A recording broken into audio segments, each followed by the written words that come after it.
Oke, halo semuanya. Balik lagi dengan saya teman-teman ya di Trader ID. Seperti biasa, hari ini saya akan membahas IHSG dan saham-saham pilihan ya. Tapi sebelum lanjut ke pembahasan, disclaimer on ya teman-teman, video ini bukanlah ajakan untuk membeli ataupun menjual suatu saham tertentu. Ini murni adalah analisa saya pribadi. Jadi silakan untuk dianalisa ulang kembali karena nanti keuntungan ataupun kerugian itu teman-teman yang akan tanggung resikonya.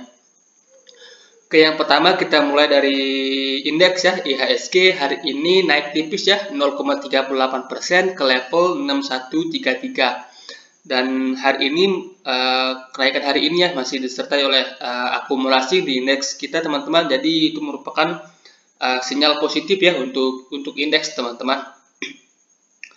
Jadi ini memperbesar chance indeks untuk breakout dari resistennya ini teman-teman ya.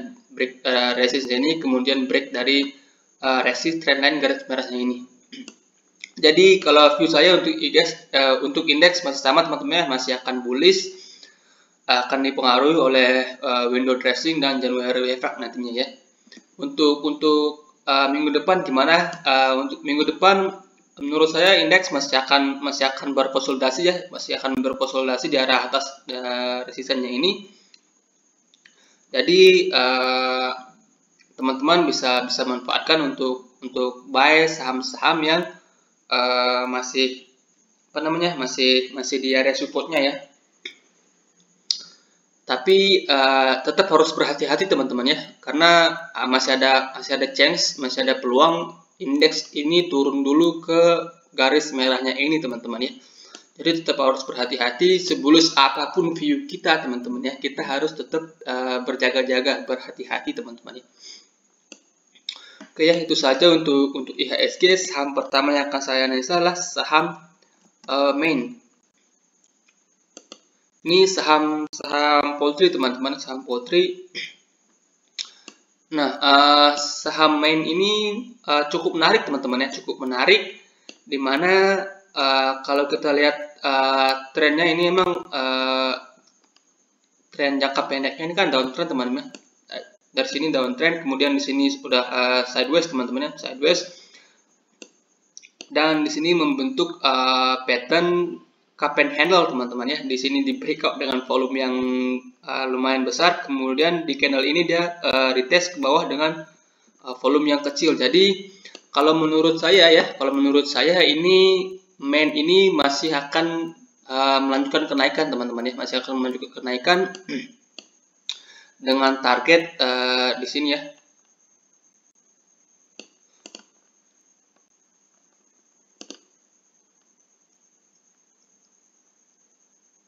Di 900 teman-teman ya, dengan target kenaikan hingga ke 900. Nah, buat teman-teman yang udah buy di bawah teman-teman, ini masih layak untuk di hold. Nah, kalau teman-teman yang belum entry ya, yang belum buy saham ini ya, menurut saya teman-teman masih boleh buy di harga sekarang ya, teman-teman masih boleh buy di harga sekarang ya, di 815. Nah, stop lossnya teman-teman bisa pasang di sini di bawah 800 teman-teman, di bawah 800 misalnya di 790, itu risknya 3% dengan reward di sini ya di 900. Nah, risk to reward rasionya ini masih cukup menarik teman-teman ya, masih cukup menarik, 3% untuk stop lossnya, kemudian rewardnya hingga 10% ya. Jadi secara risk to reward ratio ini masih cukup oke kalau teman-teman mau antri main ya. Kemudian saham berikutnya itu adalah saham JPFA. Ini sama ya, sektor poultry, dan sektor poultry pun mayoritas semuanya lagi pada naik teman-teman ya. Nah, untuk JPFA ini sebelumnya udah pernah saya sarankan buy di sini ya, kalau nggak salah di sini ya, di candle merahnya ini belum kena stop loss, dan sekarang masih ada floating profit yang lumayan teman-teman ya. Nah, di sini dia sempat breakout resistennya teman-teman. Di sini dia sempat breakout resisten, kemudian di sini sempat retest ke bawah ya, dan tidak mampu jebol ini ya, supportnya ini. Jadi menurut saya ya ini masih berpotensi untuk mencapai TP2-nya kita teman-teman ya. TP2-nya kita itu di 2200 ya. Jadi teman-teman yang udah bayar di bawah ini masih boleh hold ya. Kalau teman-teman yang baru mau entry ya, teman-teman bisa buy di harga sekarang teman-teman ya. Teman-teman bisa bayar di harga sekarang, kemudian stop lossnya teman-teman pasang di bawah kotak kuning ini, di bawah 1880. Kemudian yang target kenaikan yang pertama itu di sini di 2160 ya, di 2160. Jadi teman-teman boleh pertimbangkan untuk buy saham main dan JPFA. Kan ini sektornya sama teman-teman ya, sektornya sama, jadi teman-teman bisa pilih salah satunya. Dan ya satu lagi ya, Cepin juga sama ya, masih oke juga ya. Kita bahas Cepin sedikit. Cepin ini kan sektornya sama teman-teman. Nah, Cepin ini malah baru breakout teman-teman ya, baru breakout ya. Ini masih sangat menarik teman-teman ya. Nah, di sini pernah saya bahas ya, hari Minggu yang lalu pernah saya bahas. Ini kita sarankan buy on breakout, ternyata besoknya dia turun ke bawah. Nah, kalau teman-teman yang follow saya di Stockbit atau di Telegram, di sini saya sempat sarankan untuk buy on weakness ya, karena di sini kan downtrendnya ini di retest ke bawah dengan volume yang kecil. Jadi di sini pernah saya sarankan untuk buy on weakness. Nah, ini menurut saya Cepin ini masih berpotensi untuk naik juga teman-teman ya, masih berpotensi untuk naik menyentuh target kenaikan hingga ke 7390.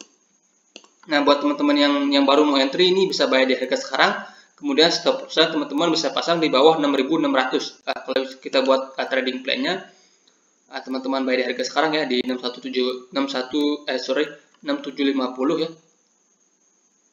6750, kemudian stop loss-nya teman-teman dipasang di bawah 6600 ya.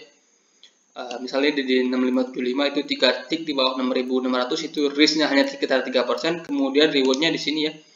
Reward-nya teman-teman bisa pasang di resistance ini di 8,52%. Jadi secara risk to reward ratio ini juga masih oke teman-teman ya. Teman-teman masih bisa pertimbangkan untuk buy. Dari segi volume breakout-nya pun ini volumenya cukup signifikan ya, cukup lumayan teman-teman. Jadi menurut saya ya Cepin ini juga masih memiliki potensi yang sama dengan main dan JPFA sendiri teman-teman ya. Kemudian sorry ya, saham berikutnya adalah saham MIOR atau Mayora ya. Nah, ini menurut saya saham consumer goods yang masih sangat baik ya, masih menarik teman-teman ya. Ini saham invest favorit saya teman-teman ya. Di sini saya biasanya invest menggunakan metode dollar cost averaging ya teman-teman ya. Saya biasanya tiap bulan kalau dapat gaji saya tabung di sini sama BJBF, itu dua saham yang biasanya saya tabung setiap bulan teman-teman ya. Karena ini Mayora ini masih sangat menarik ya, dari segi fundamental bagus, juga terus melakukan inovasi ya, terus mengeluarkan produk-produk baru. Jadi Mayora itu menurut saya masih oke ya. Kalau buat teman-teman yang invest pun ini masih oke ya, masih ada peluang untuk teman-teman yang mau invest di sini ya, menggunakan metode dollar cost averaging. Kemudian kalau secara teknikal ini sedang berada di area resistennya teman-teman ya, sedang berada di area resistennya. Tadi buat teman-teman yang baru mau entry ini menurut saya kurang menarik ya, karena ini sedang berada di resistennya. Jadi teman-teman bisa perhatikan jika JPFA ini mampu breakout dari resistennya ini di 2450 ya. Jika mampu break dari 2450, teman-teman boleh ikutan buy ya, dengan target kenaikan hingga ke 2800 ya. Jadi teman-teman bisa pertimbangkan buat yang trading ya, bisa pertimbangkan buy on breakout jika mampu break 2450 dengan target kenaikan ke 2800. Oke ya, itu saja untuk Mayora. Kemudian saham berikutnya adalah saham BBYB. Untuk Bank Neo Commerce ini pernah saya bahas juga untuk saya sarankan buy mendekati area supportnya ini. Di sini sudah dekat sekali ya. Saya pun antri di sini ya, tapi setengah porsi teman-teman. Saya masih ada saham BPYB, saya antri di sini setengah porsi. Rencananya saya akan tunggu di bawah di sini lagi untuk buy setengah porsi, tapi nggak sampai ya, nggak sampai. Dan di sini dia kepentok resisten teman-teman, di sini kepentok resisten, kemudian dibawa turun. Mantul lagi di sini ya. Kalau teman-teman tarik Fibonacci dari low-nya ini ya, dari low-nya ini ke sini, area pantulnya itu tepat di golden ratio-nya teman-teman ya. Di golden ratio-nya di Fibonacci 0,618. Jadi kalau menurut saya ya, untuk BPYB ini masih berpeluang untuk membentuk new high di sini ya. Sehingga sudah membentuk new low, ini sini berpeluang membentuk new high. Jadi buat teman-teman yang masih hold sampai BYB ini, menurut saya sih ini masih berpotensi untuk naik teman-teman ya. Dan secara sentimen pun BYB ini sentimennya masih cukup kuat ya. Jadi buat teman-teman yang udah buy, hold aja. Kemudian teman-teman yang belum buy ya, atau yang udah taking profit di sini, teman-teman bisa tunggu jika BYB ini mampu break dari 1600 ya. Kalau BPYB ini mampu break 1600 dengan volume ya, teman-teman boleh ikutan buy dengan target kenaikan ke sini ya, ke 1970. Oke ya, itu saja untuk BPYB. Kemudian saham berikutnya adalah saham Arto. Arto ini cukup fenomenal teman-teman ya, cukup dari segi tren ini masih uptrend ya, masih sangat uptrend. Kalau teman-teman tarik dari bawah ini trennya masih uptrend teman-teman. Kemudian di sini dia sempat jebol support ya, retest ke bawah. Saya kira ini akan lanjut turun ya, ternyata malah lanjut naik teman-teman ya. Ini merupakan sesuatu yang menarik ya untuk Arto ini sendiri teman-teman ya. Dan hari ini Arto breakout resistennya ini ya, di sini ada resisten di 15.000, resisten yang cukup kuat ya. Udah beberapa kali di tes ya, di sini 4 kali di tes. Kemudian hari ini breakout dengan volume yang lumayan besar teman-teman ya. Jadi menurut saya target berikutnya untuk kenaikan Arto ini ada di sini teman-teman, ada di 17.000. Ada peluang besar Arto ini akan ke 17.000 teman-teman ya. Peluang besar atau ini akan ke 17.000. Nah, buat teman-teman yang baru mau entry ini emang belum menarik untuk antri di harga sekarang teman-teman ya, karena supportnya ini sudah sangat jauh ya. Jadi kalau menurut saya teman-teman yang baru mau antri Bang Jago ini bisa tunggu Bang Jago ini turun dulu ke bawah ya, ke 15.000 lagi. Bisa tunggu dia retest dulu ya. Bang Jago ini minggu depan ya retest ke bawah dengan volume yang kecil ya. Dengan volume yang kecil teman-teman boleh ikutan buy ya. Dengan target kenaikan ya sama ya di 17.000.